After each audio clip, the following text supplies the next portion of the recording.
هو الذي أنزل عليك الكتاب منه آيات محكمات هن أم الكتاب.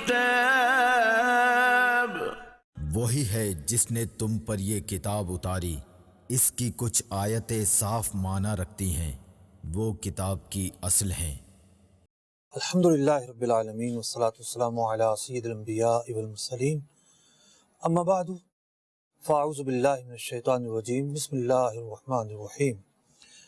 الصلاة والسلام علیک یا رسول اللہ وعلی آلک واصحابک یا حبیب اللہ۔ الصلاة والسلام علیک یا نبی اللہ وعلی آلک واصحابک یا نور اللہ۔ محترم ناظرین اکرام، ہمارا پروگرام ہے احکام قرآن۔ اس سلسلے کے اندر، اس پروگرام کے اندر ان آیات پر بات کی جاتی ہے، ان آیات کی تفسیر بیان کی جاتی ہے جو فقہی احکامات کے متعلق ہیں۔ اور آج جو آیت مبارکہ ہمارے سلسلے میں شامل ہے، سب سے پہلے ہم شامل کریں گے سورہ نساء کی آیت نمبر 59 کو، 59 کو، اس کے بعد آیت نمبر 60 شامل سلسلہ ہوگی، اور اگر وقت نے اجازت دی تو ہم آیت نمبر 65 بھی شامل سلسلہ کریں گے۔ تو اس جو آیت نمبر 59 اور 60 ہے بطور خاص، اس کے اندر دین اسلام کے جو بنیادی اصول ہیں، پرنسپلز ہیں، جو شریعت کے قوانین کے تعلق سے ضابطے ہیں، بنیادی جو ضابطے ہیں وہ بیان کیے گئے ہیں۔ آئیے سب سے پہلے سورہ نساء کی آیت نمبر 59 کی تلاوت اور ترجمہ سنتے ہیں۔ قرآن کی روشنی یا ایھا الذین آمنوا اطیعوا اللہ واطیعوا الرسول واولی الامر منکم فَإِن تَنَازَعْتُمْ فِي شَيْءٍ فَرُدُّوهُ إِلَى اللَّهِ وَالرَّسُولِ إِن كُنتُمْ تُؤْمِنُونَ بِاللَّهِ وَالْيَوْمِ الْآخِرِ ذَلِكَ خَيْرٌ وَأَحْسَنُ تَأْوِيلًا۔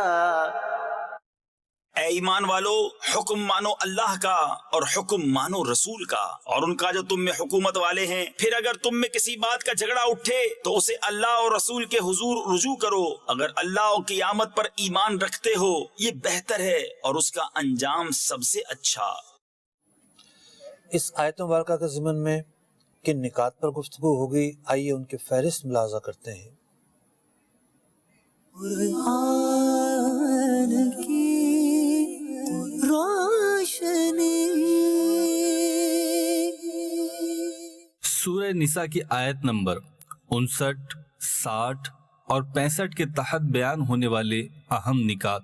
آیت نمبر 59 کا شان نزول کیا ہے؟ اللہ تعالیٰ کے بعد اس کے رسول صلی اللہ علیہ وسلم کی اطاعت ہم پر لازم ہے۔ مذکورہ آیت مبارکہ اہم ترین اصول شریعت، اجماع اور قیاس کو بھی ثابت کرتی ہے۔ وَأُولِي الْأَمْرِ مِنْكُمْ سے کیا مراد ہے؟ ذَلِكَ خَيْرٌ وَأَحْسَنُ تَأْوِيلًا کس بات کو کہا گیا؟ آیت نمبر 60 کا شان نزول کیا ہے؟ آیت نمبر 65 کا شان نزول کیا ہے؟ رسول اکرم صلی اللہ علیہ وسلم کے فیصلوں کو تسلیم نہ کرنے والا صاحب ایمان نہیں رہتا۔ محترم ناظرین کرام، سب سے پہلا ہمارا موضوع ہے آیت نمبر 59 کا شان نزول کیا ہے۔ ایک موقع پر ایک غزوے کے لیے صحابہ اکرام علیہم رضوان روانہ ہوئے۔ حضرت خالد بن ولید رضی اللہ تعالیٰ عنہ اس قافلے کے امیر تھے۔ انہوں نے جس جگہ جا کے حملہ کرنا تھا تو اس گاؤں کے لوگ راتوں رات وہاں سے نکل گئے، اپنے سامان لے کر، اپنے بچے لے کر نکل گئے۔ اس گاؤں میں رہنے والا ایک شخص جو ہے وہ حضرت عمار بن یاسر رضی اللہ تعالیٰ عنہ کے پاس آتا ہے اور کہتا ہے کہ میں ایمان لایا، میں مسلمان ہوں، کیا میرا اسلام لانا مجھے فائدہ دے گا؟ آپ مجھے امان دے دیں۔ حضرت عمار بن یاسر رضی اللہ تعالیٰ عنہ انہیں امان دے دیتے ہیں۔ چنانچہ صبح جب مسلمان اس محلے میں پہنچتے ہیں تو دیکھتے ہیں کہ گاؤں کا کوئی بھی فرد اپنے گھر میں موجود ہی نہیں ہے، لوگ اپنا محلہ اور علاقہ چھوڑ کر جا چکے ہیں۔ اس کے بعد صرف ایک فیملی جو ہے اس کو وہ پاتے ہیں۔ حضرت خالد بن ولید رضی اللہ تعالیٰ عنہ کے پاس وہ شخص لایا جاتا ہے اور وہ حضرت عمار بن یاسر فرماتے ہیں کہ میں اس کو امان دے چکا ہوں۔ حضرت خالد بن ولید رضی اللہ تعالیٰ عنہ کہتے ہیں کہ میں قافلے کا امیر ہوں، مجھ سے پوچھے بغیر امان کیسے دے دی؟ یہ معاملہ بارگاہ رسالت میں پہنچتا ہے۔ نبی اکرم علیہ السلام حضرت عمار بن یاسر رضی اللہ تعالیٰ عنہ کی جو امان تھی اسے نافذ فرماتے ہیں، اسے باقی رکھتے ہیں، اور یہ ارشاد فرماتے ہیں کہ آئندہ اگر کبھی امان دینا ہو تو اپنے امیر سے پوچھ لیا جائے۔ چنانچہ اس موقع پر یہ آیت مبارکہ نازل ہوئی، اس میں بیان کیا گیا کہ اللہ کی اطاعت کرو، اس کے رسول کی اطاعت کرو، اور جو تم پر امیر مقرر کیا جائے، حاکم مقرر کیا جائے، اس کی اطاعت کرو، اور اگر کسی معاملے کے اندر اختلاف واقع ہو جائے تو اس معاملے کو اللہ اور اس کے رسول کی طرف پلٹا دو۔ تو یہ جو آیت مبارکہ ہے، اس آیت مبارکہ کا جو شان نزول ہے وہ میں نے آپ کو بیان کیا۔ اگلے نقطہ کی طرف چلتے ہیں۔ ہمارا اگلا نقطہ یہ ہے کہ اللہ عز و جل اور اس کے محبوب علیہ السلام کی اطاعت ہم پر واجب ہے۔ اللہ تعالیٰ کی اطاعت واجب ہے، کوئی بھی کلمہ کو مسلمان اس پر اختلاف نہیں کرتا۔ ہر ایک شخص جانتا ہے کہ ایمان لانے کے بعد اللہ تعالیٰ کی اطاعت کرنا اس کے لیے ضروری ہو جاتا ہے۔ لیکن ماجرا یہ ہے کہ اللہ تبارک و تعالیٰ نے صرف اپنی اطاعت کو ہی لازم قرار نہیں دیا، بلکہ اللہ تبارک و تعالیٰ نے اپنی اطاعت کے ساتھ ساتھ اپنے محبوب علیہ السلام کی اطاعت کو بھی لازم قرار دیا ہے۔ تو نبی اکرم علیہ السلام کی اطاعت کو کون نہیں مانتا؟ یہ بھی ایک سوال ہے، لیکن اس سوال کے لیے ہمیں تاریخ کھنگالنے کی ضرورت نہیں ہے۔ بہت سارے افراد ہمارے معاشرے میں ایسے پائے جاتے ہیں کہ جو یہ کہتے ہوئے سنائی دیتے ہیں کہ جو قرآن میں لکھا ہے وہ ہمارے لیے کافی ہے۔ ابو داؤد شریف کی ایک حدیث ہے، اس کا مفہوم اور خلاصہ یہ ہے کہ ایک زمانہ آئے گا کہ ایک شخص تکیہ لگا کر بیٹھا ہوگا۔ اب اس سے مراد یہ بھی ہے کہ سیٹ لگا کر، چیئر لگا کر بیٹھا ہوگا، یہ بھی ہو سکتی ہے، اور لوگوں کو بیان کرے گا، لوگوں کو سامنے واز کرے گا، اور یہ بھی ہو سکتا ہے کہ کوئی اسے عذر لاحق ہو جس کی وجہ سے سہارے کی ضرورت پڑتی ہو۔ تو نبی اکرم علیہ السلام نے ارشاد فرمایا کہ وہ شخص یہ کہے گا، یہ نعرہ بلند کرے گا کہ ہمیں قرآن کافی ہے اور بس وہی کافی ہے، اور رسول اکرم صلی اللہ علیہ وسلم کے جو فرامین ہیں وہ ماننے سے وہ انکار کر دے گا۔ ایسے افراد پائے جاتے رہے ہیں۔ اللہ رب العزت نے قرآن مجید فرقان حمید میں کئی مقامات پر رسول اکرم صلی اللہ علیہ وسلم کی اطاعت اپنی اطاعت کے ساتھ بیان کی کہ اللہ کی اطاعت کرو اور اللہ تعالیٰ کے محبوب کی اطاعت کرو۔ اگر نبی اکرم علیہ السلام کی اطاعت کا معنی یہ ہے کہ جو اللہ تعالیٰ نے کہا وہی بات یہاں مراد ہے، تو پھر ان دونوں کو الگ الگ ذکر کرنے کی ضرورت کیا ہے؟ ایک اور آیت مبارکہ سنیے، ارشاد ہوتا ہے وَمَا آتَاكُمُ الرَّسُولُ فَخُذُوهُ، یہ محبوب علیہ السلام جو کچھ تمہیں دیں وہ لے لو، وَمَا نَهَاكُمْ عَنْهُ فَانْتَهُوا، جس بات سے منع کریں اس سے باز آ جاؤ، وَاتَّقُوا اللَّهَ إِنَّ اللَّهَ شَدِيدُ الْعِقَابِ، اللہ سے ڈرو، بلا شبہ اللہ کی جو سزا ہے وہ بہت سخت ہے۔ اب ایک فرقہ ایسا گزرا ہے، یا ایک موقف یا ایک اوپینین ایسی گزری ہے 50-60 سال پہلے کہ کچھ لوگوں کی طرف سے کہ انہوں نے حدیث رسول پر طرح طرح کی تان کی، سند کو بنیاد بنایا، پس منظر کو بنیاد بنایا، رجال احادیث کو بنیاد بنایا کہ جی احادیث کے اندر ٹکراؤ ہے، سند کے اندر یہ مسائل ہیں، وہ مسائل ہیں، اور اس تمام چیزوں کو سامنے رکھ کے کتابیں لکھی گئیں، بہت ساری کتابیں لکھی گئیں، اردو میں لکھی گئیں، اور یہ کہا گیا کہ جی صرف قرآن کو مانا جائے۔ یہ بات پرانی ہو گئی۔ اب چونکہ اس بات کا پوری دنیا نے رد کیا، اتنا بہترین رد کیا کہ اگر حدیث کو نہیں مانیں گے تو قرآن پاک کے احکامات پر عمل ہی ممکن نہیں ہے۔ قرآن نے کہا اقیموا الصلاۃ، نماز پڑھو، یہ تو ہمیں حدیث نے بیان کیا ہے کہ نماز کی رکعتیں یہ ہیں، نماز کے قیام میں یہ پڑھنا ہے، رکوع میں یہ پڑھنا ہے، اتحیات میں یہ پڑھنا ہے۔ نبی اکرم علیہ الصلوۃ والسلام نے ہمیں سکھایا ہے صلو کما رأیتمونی اصلی، جس طرح مجھے نماز پڑھتا دیکھتے ہو اس طرح نماز پڑھو۔ قرآن پاک نے روزہ جو ہے اس کا حکم دیا، روزے کی جو تکمیل ہے، اس کے جو مفسدات ہیں، اس کے جو احکامات ہیں، احادیث طیبہ بیان کرتی ہیں۔ قرآن پاک نے اذان کا تو تذکرہ کیا ہے کہ اذا نودی للصلاۃ من یوم الجمعہ، جمعہ کی جب اذان ہو جائے تو پھر خرید و فروخت ختم کر دو، لیکن اذان کہتے کسے ہیں یہ حدیث نے ہمیں بتایا ہے۔ تو کتنے ایسے احکامات ہیں کہ قرآن پاک نے وہ احکامات تو دیے، لیکن ان کے اندر اجمال ہے، اور اس اجمال کی جو تفصیل ہے وہ نبی اکرم علیہ الصلوۃ والسلام نے اپنی احادیث میں کی ہیں۔ حدیث رسول کو اگر نکال دیا جائے گا تو پھر قرآن کا سمجھنا ممکن نہیں رہے گا، یہ ایک حقیقت ہے۔ لیکن کچھ لوگ یہ چاہتے ہیں کہ قرآن کی جو تشریح ہے وہ اللہ کے رسول کی تشریح کے بجائے ہماری تشریح پر عمل کیا جائے۔ اب ظاہر بات ہے یہ کیسے ممکن ہو سکتا ہے؟ یہ اسی وقت ممکن ہو سکتا ہے کہ جب وہ حدیث کی اہمیت کو ختم کرنے میں کامیاب ہو جائیں۔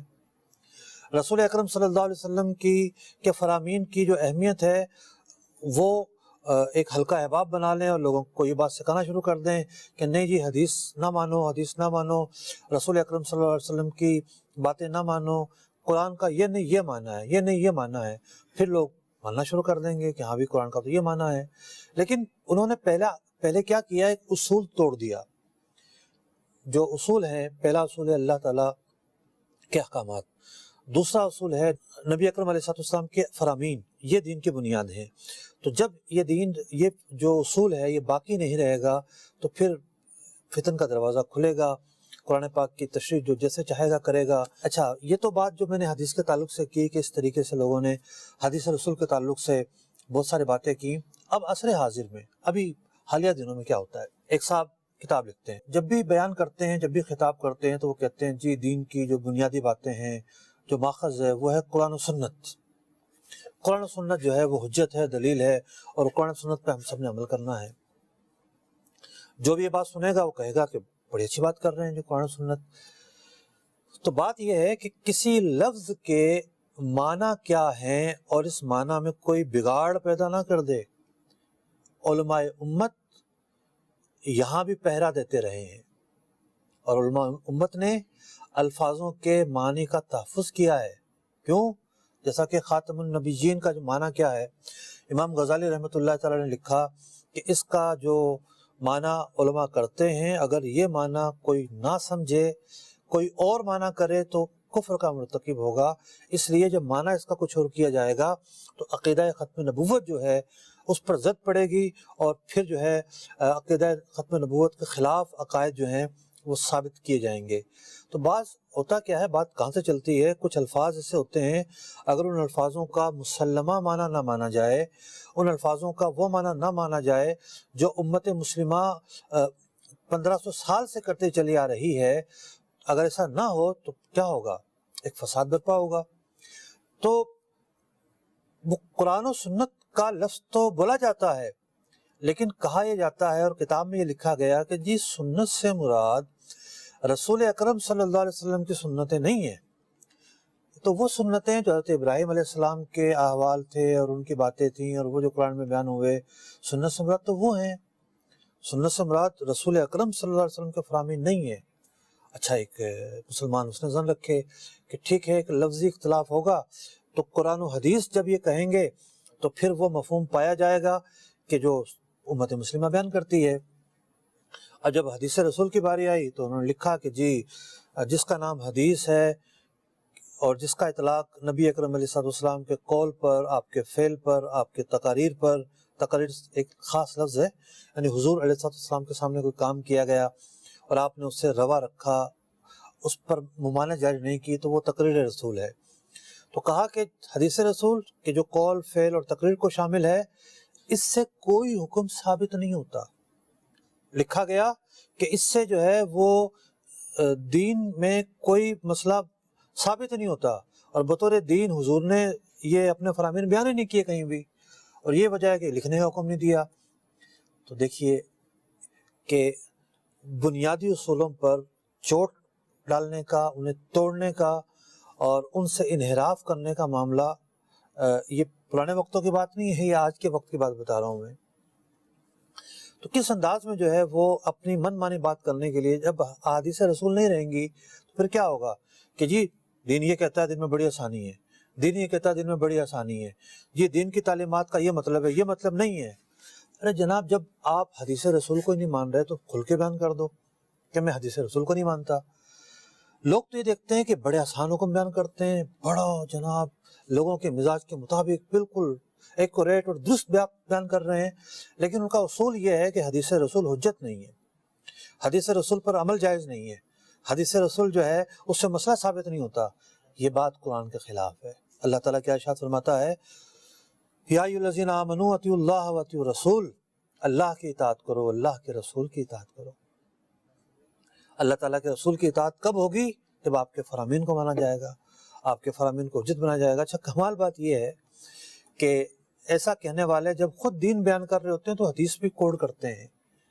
یہ ایک جال ہوتا ہے شکاری کا۔ جب کوئی شکاری شکار کرنا چاہتا ہے تو وہ ایک پوری تیاری کرتا ہے، ایک ماحول بناتا ہے کہ جناب تاکہ جو ہے وہ شکار قریب آئے، شکار کو انسیت ملے اور شکار پھنس جائے۔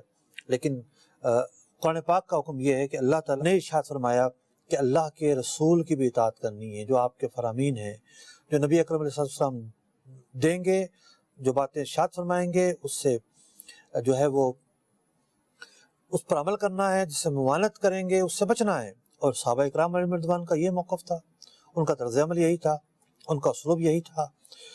آگے چلتے ہیں، آیت مبارکہ میں بیان کیا گیا وَأُولِي الْأَمْرِ مِنْكُمْ۔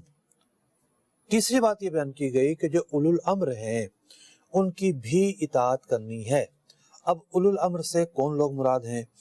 تو اولو الامر سے مراد یا تو حکام ہے، یعنی ریاست کا جو امیر ہے، ریاست کا حاکم ہے، وزیر اعظم ہے، صدر ہے، ان کے تحت جو پوری ایک انتظامی چین ہے، یعنی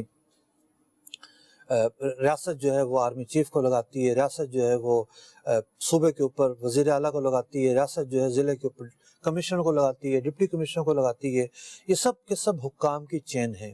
تو یہ حکام جو ہیں فرمایا گیا وَأُولِي الْأَمْرِ مِنْكُمْ، جو مسلمان حکمران ہیں ان کی اطاعت کی جائے گی، ان کی فرما برداری کی جائے گی، اور ان کی اطاعت اور فرما برداری سے روگردانی نہیں کی جائے گی۔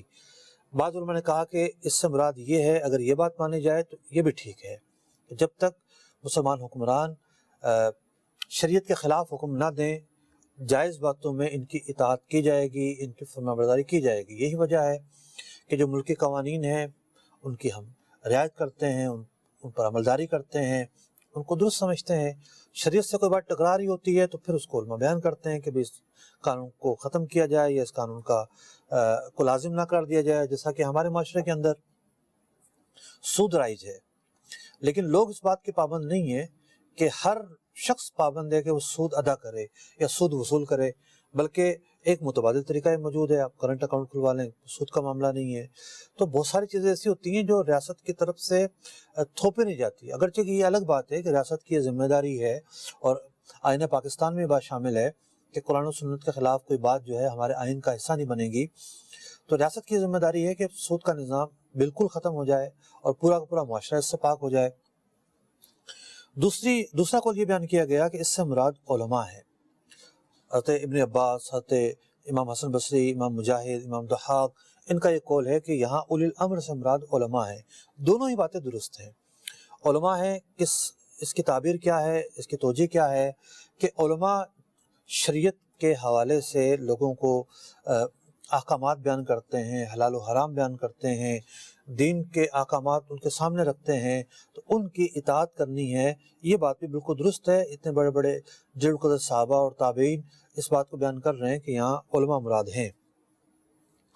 اب ایک بات یہ ہے کہ اگر امیر کو بھی مراد لیا جائے تو اسی وقت اس کی اطاعت جائز ہوگی کہ جب وہ شریعت کے خلاف حکم نہ دے۔ بخاری شریف کی حدیث ہے کہ ایک موقع پر ایک شخص کسی سرایہ کا امیر بنایا گیا، اس نے لکڑیاں اکٹھی کی، لکڑیاں اکٹھی کرنے کے بعد کہا کہ میں امیر ہوں، میری اطاعت واجب ہے، لازم ہے، لہذا سب کے سب جو ہے وہ آگ میں چھلانگ لگا دو۔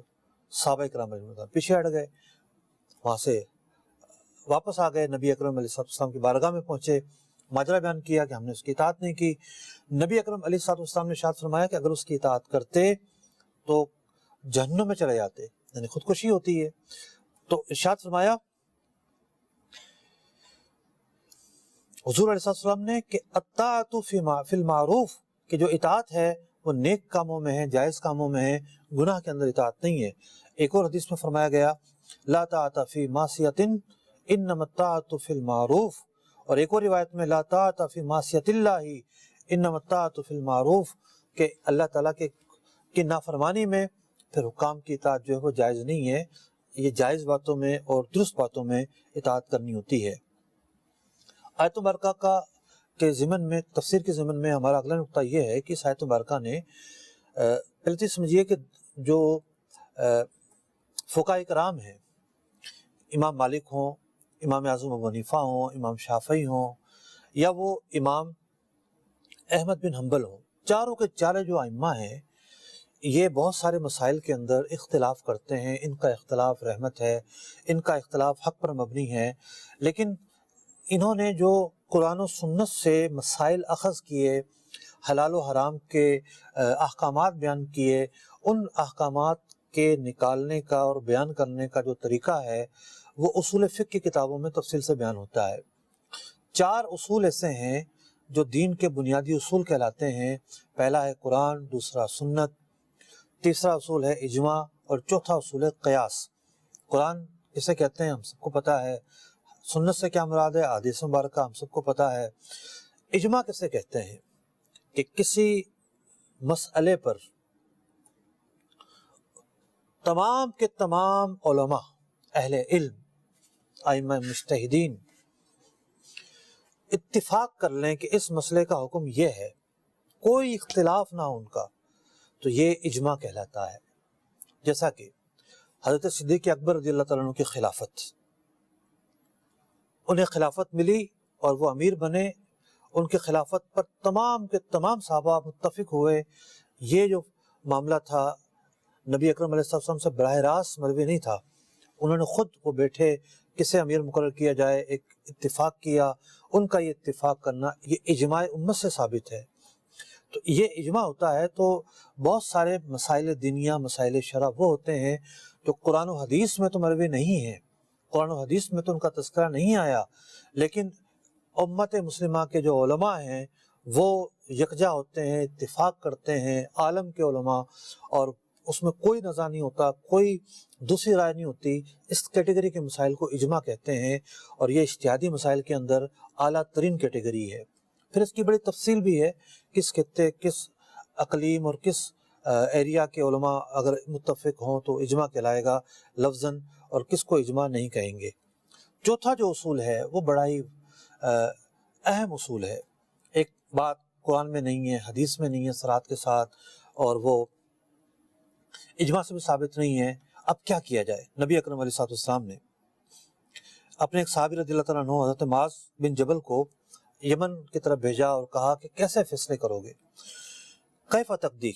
قال اقضی بما فی کتاب اللہ، کتاب اللہ میں جو مجھے ملے گا میں اس کے ساتھ فیصلے کروں گا۔ حضور نے پوچھا اگر کتاب اللہ میں نہ ہو تو انہوں نے عرض کیا فبسنتی رسول اللہ، سنت سے انہوں نے کیا مراد لی؟ واضح ہے کہ نبی اکرم علیہ السلام کی جو سنت ہے اس کے ذریعے فیصلے کروں گا۔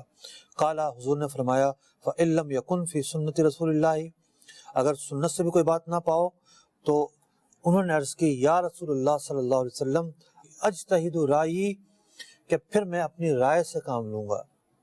حضور علیہ السلام نے ارشاد فرمایا الحمدللہ الذی وفق رسول اللہ، کہ اللہ تعالیٰ کے رسول نے جسے اپنا نمائندہ بھیجا بنایا ہے، اس کی رائے رسول اللہ صلی اللہ علیہ وسلم کی رائے سے موافق ہے، اللہ کا شکر ہے۔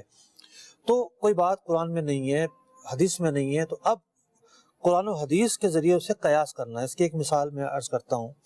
حضرت عبداللہ بن مسعود رضی اللہ عنہ سے پوچھا گیا کہ ایک شخص پر غسل فرض ہے، کیا روزہ شروع ہونے سے پہلے غسل کرنا اس کے لیے ضروری ہے؟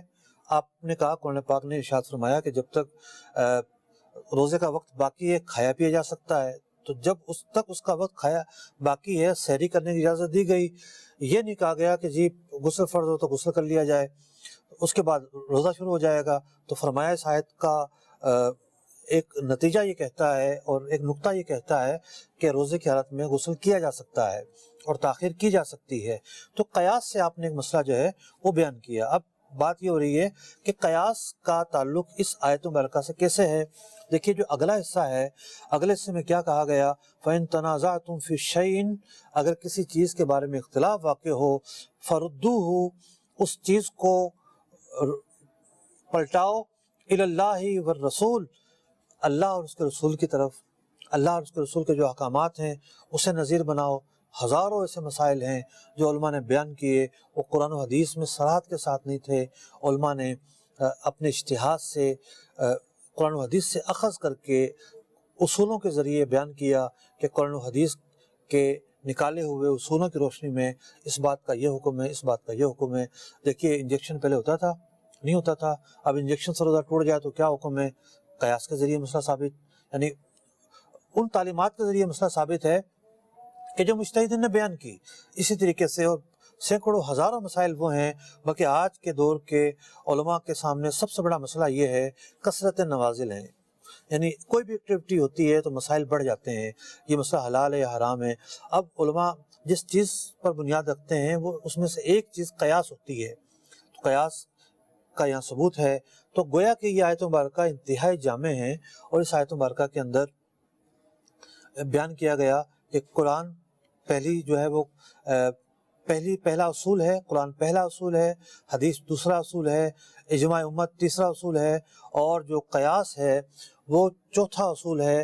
دین کے جو 4 ماخذ ہیں اس آیت مبارکہ میں بیان کر دیے گئے، اور اس آیت مبارکہ کے ذریعے یہ بات پتہ چلی کہ ان 4 ماخذوں پر عمل کرنا روا ہے، درست ہے، اس میں کوئی حرج نہیں ہے بلکہ ضروری ہے۔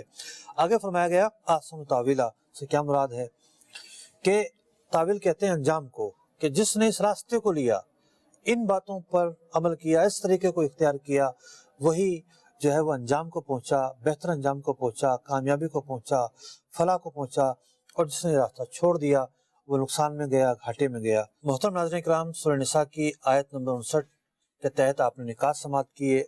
آئیے اب اگلی آیت کی طرف بڑھتے ہیں، سورہ نساء کی آیت نمبر 60، اس کی تلاوت اور ترجمہ سنتے ہیں۔ أَلَمْ تَرَ إِلَى الَّذِينَ يَزْعُمُونَ أَنَّهُمْ آمَنُوا بِمَا أُنزِلَ إِلَيْكَ وَمَا أُنزِلَ مِن قَبْلِكَ يُرِيدُونَ أَن يَتَحَاكَمُوا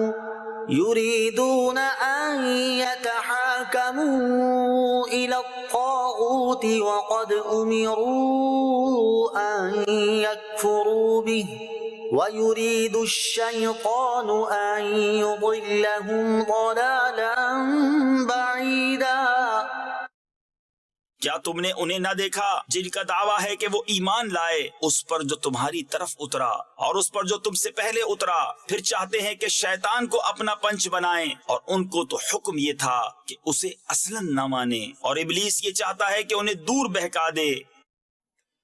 محترم ناظرین کرام، اس آیت مبارکہ کا پس منظر یہ ہے کہ بشر نامی ایک منافق تھا، اس کا کسی یہودی کے ساتھ کوئی معاملہ ہوا، کوئی اختلاف واقع ہوا لین دین کے اندر، تو اس نے یہودی کو کہا کہ چلو کعب بن اشرف کے پاس چلتے ہیں، جو یہودیوں کا سردار تھا، اس سے فیصلہ کروا لیتے ہیں، کیونکہ وہ منافق جانتا تھا کہ نبی اکرم علیہ السلام حق کی رعایت کریں گے، کسی کی شخصی رعایت نہیں کریں گے۔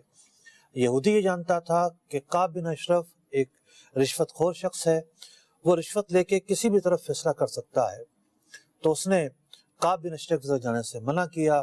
یہ منافق مصر رہا، یہاں تک کہ یہودی کے اصرار پر اسے نبی اکرم علیہ السلام کے پاس آنا پڑا۔ حضور اکرم علیہ السلام نے جب حقائق دیکھے تو یہودی کے حق میں فیصلہ کیا، فیصلہ ہو گیا، چلے گئے۔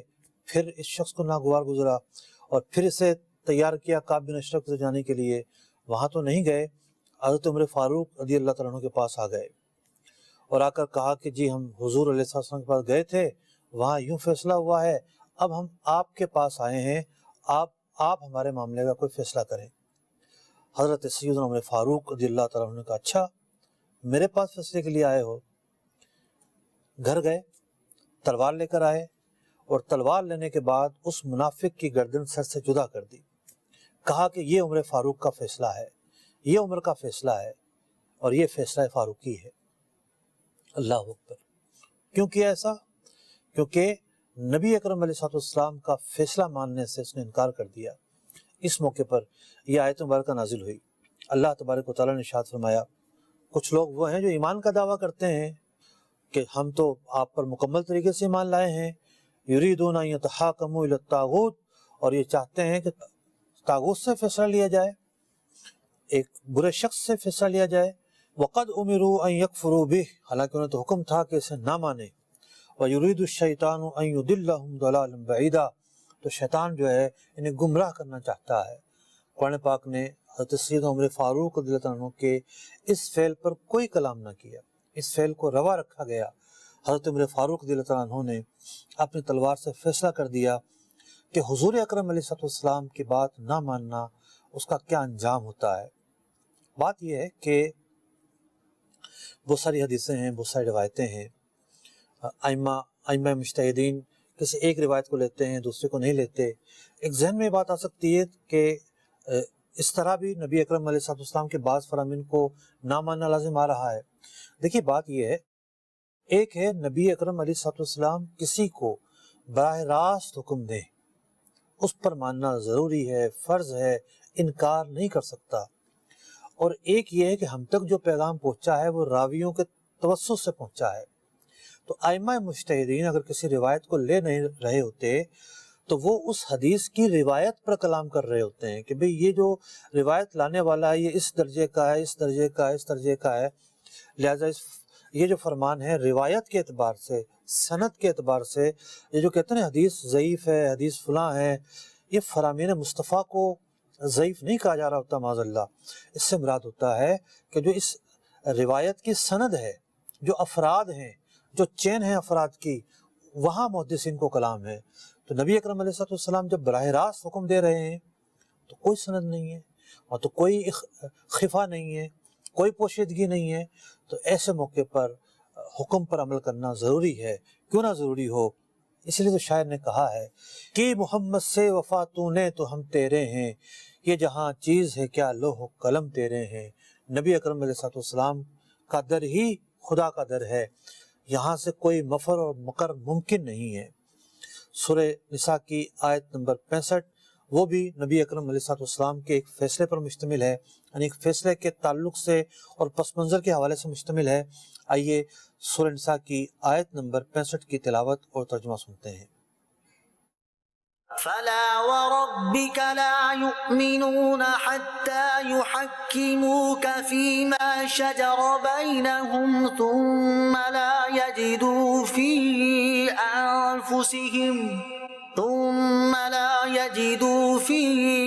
أنفسهم حرجا مما قضيت ويسلموا تسليما.